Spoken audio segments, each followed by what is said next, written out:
حضرت امام زین العابدین علیہ السلام جب آپ نماز پڑھتے تو اس میں مالک یوم الدین کی تکرار کرتے، اور بعض دفعہ تلاوت میں کئی 100 مرتبہ مالک یوم الدین مالک یوم الدین، اور پھر جسم ایسے جیسے بیت لرزتا ہے اس طرح آپ کا جسم لرزنا شروع ہو جاتا۔ حضرت امام محمد باقر علیہ السلام فرماتے ہیں بعض اوقات ہمیں اپنے بابا جان کو سنبھالنا پڑتا کہ آپ کی حالت اس طرح ہو جاتی، پکڑنا پڑتا کہ یہ تصور کہ میں مالک روز جزا کے حضور کھڑا ہوا ہوں۔ ایسے ہی تو زین العابدین لقب نہیں ہے نا،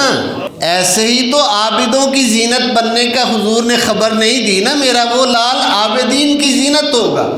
عبادت گزار تو بہت ہوں گے لیکن جس سے عابدین کی صف سج جاتی ہے وہ زین العابدین علی بن حسین ہوگا۔ نور مصطفیٰ تو ان کی رگ و ریشہ میں شریانوں میں جاری تھا ہی، یہ وہ اصل نبوی فیض ہے جو ان ہستیوں کو حاصل تھا، اور ان سے نسبت غلامی رکھنے والے جو لوگ ہیں انہیں بھی ہر دور میں وہ اپنے کرم سے عطا کرتے ہیں کہ نماز میں خشوع و خضوع کی کیفیت جو ہے وہ نصیب ہو جائے۔